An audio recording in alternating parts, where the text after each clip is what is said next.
Birthday ಹೆಸರಲ್ಲಿ ದಾಂಧಲೆ ಮಾಡಿದ rowdy sheeter ಅಟ್ಟಹಾಸ ಹೇಗಿತ್ತು? ಕೊಲೆ ಮಾಡಿ ಆರಾಮಾಗಿ ಓಡಾಡ್ತಿದ್ದ ಆರೋಪಿಗಳು ಲಾಕ್ ಆಗಿದ್ದೇಗೆ? ಎಲ್ಲದರ ಮಾಹಿತಿ ಕರ್ನಾಟಕ ಟಾಪ್ 20ಯಲ್ಲಿ. ಆನೇಕಲ್ನಲ್ಲಿ ರೌಡಿ ಶೀಟರ್ ಅಟ್ಟಹಾಸ ಮೆರೆದಿದ್ದಾನೆ. ಎಣ್ಣೆ ಪಾರ್ಟಿ ಪ್ರಶ್ನಿಸಿದ್ದಕ್ಕೆ ಅಕ್ಕ ತಮ್ಮನಿಗೆ ಚಾಕು ಇರಿದಿದ್ದು, ಬಳಿಕ ಲಾಂಗ್ ಹಿಡಿದು ಇಡೀ ಏರಿಯಾದಲ್ಲಿ ರೌಂಡ್ಸ್ ಹಾಕಿದ್ದಾನೆ. ಬೆಂಗಳೂರು ಹೊರವಲಯ ಆನೇಕಲ್ ತಾಲೂಕಿನ ತಿರುಪಾಳ್ಯದಲ್ಲಿ ಘಟನೆ ನಡೆದಿದೆ. ಮಧ್ಯರಾತ್ರಿ 1:30 ಆದ್ರೂ rowdy sheeter Kariya Vijay and gang birthday party ಮಾಡ್ತಿದ್ದು, ಮ್ಯೂಸಿಕ್ ಹಾಕೊಂಡು ಕುಡಿದು ಕಿರುಚಾಡಿದ್ದಾರೆ. ಹೀಗಾಗಿ ಪಕ್ಕದ ಮನೆ ನಿವಾಸಿ ಮಂಜುಳಾ ಪ್ರಶ್ನಿಸಿದ್ದು, ಸಿಟ್ಟಿಗೆದ್ದ ರೌಡಿ ಶೀಟರ್ ಕರಿಯ ವಿಜಯ್ ಮಂಜುಳಾಗೆ ಅವಾಚ್ಯ ಶಬ್ದಗಳಿಂದ ನಿಂದಿಸಿ ಚಾಕುವಿನಿಂದ ಹೊಟ್ಟೆಗೆ 3 ಬಾರಿ ಇರಿದಿದ್ದಾನೆ. ಅಕ್ಕನ ನೆರವಿಗೆ ಧಾವಿಸಿದ ತಮ್ಮ ವಿಶ್ವನಾಥ್ಗೂ ಚಾಕು ಇರಿದಿದ್ದಾನೆ. ಬಳಿಕ ಲಾಂಗ್ ಹಿಡಿದು ಇಡೀ ಏರಿಯಾದಲ್ಲಿ ರೌಂಡ್ಸ್ ಹಾಕಿ ಸಿಕ್ಕವರನ್ನ ಕೊಚ್ಚಿ ಕೊಲೆ ಮಾಡುವ ಬೆದರಿಕೆ ಹಾಕಿದ್ದಾನೆ. ಇನ್ನು ದೇವನಹಳ್ಳಿಯಲ್ಲಿ ಅಣ್ಣ ತಮ್ಮನ ಜಗಳದಲ್ಲಿ 3ನೇಯವನಿಗೆ ಪ್ರಾಣ ಸಂಕಟ ಎದುರಾಗಿದೆ. ತಮ್ಮ ಮುರುಳಿ ಹಾಕಿದ್ದ ಬಣ್ಣದ ಬಟ್ಟೆಯನ್ನ ಧರಿಸಿದ್ದ ಕಾರಣಕ್ಕೆ ಆತನನ್ನೇ ತಮ್ಮ ಅಂದುಕೊಂಡು ರವಿ ಎಂಬಾತನಿಗೆ ಆರೋಪಿ ನಂಜುಂಡ ಚಾಕು ಚುಚ್ಚಿದ್ದಾನೆ. ಬಾರ್ ಬಳಿ ಚಾಕು ಚುಚ್ಚುವ ದೃಶ್ಯ ಸಿಸಿ ಕ್ಯಾಮೆರಾದಲ್ಲಿ ಸೆರೆಯಾಗಿದೆ.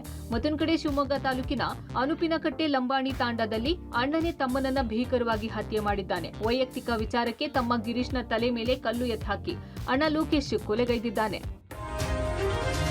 ಬೆಳಗಾವಿಯಲ್ಲಿ 1.5 ವರ್ಷದ ಹಿಂದೆ ನಡೆದಿದ್ದ ಕೊಲೆ ರಹಸ್ಯವೊಂದು ಎಣ್ಣೆ ಏಟಲ್ಲಿ ಬಯಲಾಗಿದೆ. 2023ರ ಆಗಸ್ಟ್ 11ರಂದು ಚಿಕ್ಕೋಡಿ ತಾಲೂಕಿನ ವಾಳಕ್ಕಿ ಗ್ರಾಮದ 64 ವರ್ಷದ ಅಪ್ಪ ಸಾಹೇಬ್ ಎಂಬಾತನನ್ನ ಕೊಲೆ ಮಾಡಲಾಗಿತ್ತು.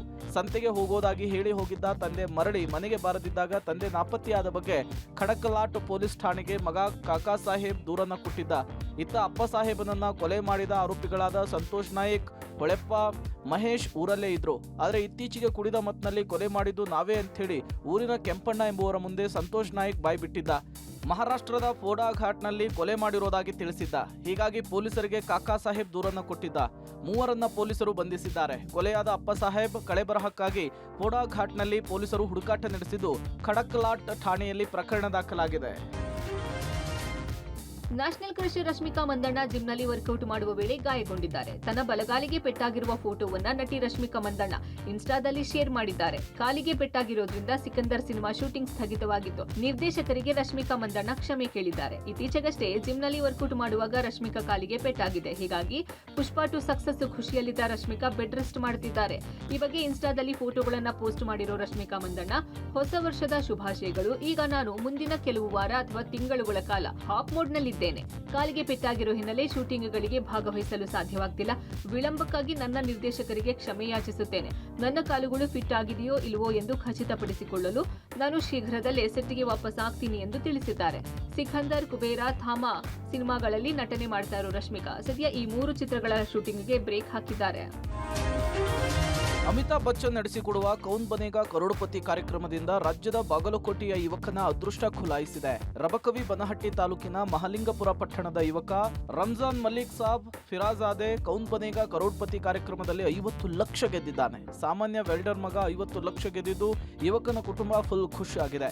ತಂದೆಯ ಜೊತೆಗೆ ವೆಲ್ಡಿಂಗ್, ಚಹಾ ಅಂಗಡಿಯಲ್ಲಿ ಕೆಲಸ ಮಾಡಿಕೊಂಡು ಬ್ಯಾಡ್ಮಿಂಟನ್ ಕೋರ್ಟ್ನಲ್ಲಿ ವಾಚ್ಮನ್ ಕೆಲಸ ಮಾಡ್ತಿದ್ದ ರಂಜಾನ್ ಮಲ್ಲಿಕ್ ಸಾಬ್ ಫಿರಾಜಾದೆ BA ಮುಗಿಸಿ ಸದ್ಯ ಧಾರವಾಡದಲ್ಲಿ ಸ್ಪರ್ಧಾತ್ಮಕ ಪರೀಕ್ಷೆಗೆ ತಯಾರಿ ನಡೆಸುತ್ತಿದ್ದಾನೆ.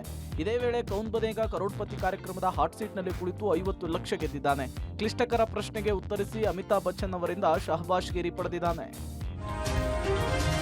ಮಲೆನಾಡು ಚಿಕ್ಕಮಗಳೂರಿನಲ್ಲಿ ಕಾಡಾನೆ ಮಾನವರ ನಡುವಿನ ಸಂಘರ್ಷ ಮತ್ತಷ್ಟು ತೀವ್ರಗೊಂಡಿದೆ. ಕಣದಲ್ಲಿ ಮಲಗಿದ್ದಂತಹ ರೈತನನ್ನ ಕಾಡಾನೆ ಸೊಂಡಿಲಿನಿಂದ ಎತ್ತಿ ಬಿಸಾಕಿದೆ. ಹುಲ್ಲಿನ ರಾಶಿಯ ಮೇಲೆ ಬಿದ್ದಿದ್ರಿಂದ ಅಪಾಯದಿಂದ ಪಾರಾಗಿದ್ದಾನೆ.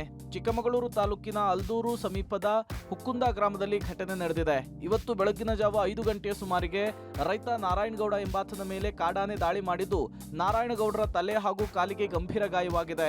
ಇನ್ನು ಕೋಲಾರ ತಾಲೂಕಿನ ಬುಸನಹಳ್ಳಿ ಗ್ರಾಮದ ಸಮೀಪ ಚಿರತೆ ಪ್ರತ್ಯಕ್ಷವಾಗಿತ್ತು. ಗ್ರಾಮಸ್ಥರು ಭಯಭೀತರಾಗಿದ್ದಾರೆ.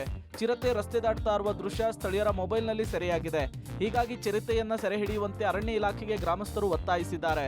ಇನ್ನು ಮೈಸೂರಿನ ಇನ್ಫೋಸಿಸ್ ಕ್ಯಾಂಪ್ನಲ್ಲಿ ಚಿರತೆ ಪ್ರತ್ಯಕ್ಷ ಹಿನ್ನೆಲೆಯಲ್ಲಿ ಅರಣ್ಯ ಇಲಾಖೆ ಸಿಬ್ಬಂದಿ ಕಾರ್ಯಾಚರಣೆ ಮುಂದುವರೆಸಿದ್ದು, ಇವತ್ತಿನಿಂದ 2 ಡ್ರೋನ್ ಕ್ಯಾಮೆರಾಗಳ ಮೂಲಕ ಏರಿಯಲ್ ಸರ್ಚ್ ಆಪರೇಷನ್ ಅನ್ನು ಮಾಡುತ್ತಿದ್ದಾರೆ.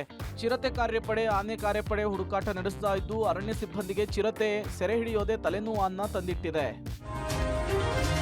ಹಾವೇರಿಯಲ್ಲಿ ವಿದ್ಯುತ್ ಶಾರ್ಟ್ ಸರ್ಕ್ಯೂಟ್ನಿಂದ ಮೆಕ್ಕೆಜೋಳದ ರಾಶಿಗೆ ಬೆಂಕಿ ಹೊತ್ತುಕೊಂಡಿದ್ದು 10 ಬಣವೆಗಳು ಸುಟ್ಟು ಭಸ್ಮವಾಗಿದೆ. 4 ಮೆಕ್ಕೆಜೋಳದ ತೆನೆಯ ರಾಶಿ, 6 ಮೇವಿನ ಬಣವೆಗಳು ಸುಟ್ಟು ಕರಕಲಾಗಿದೆ.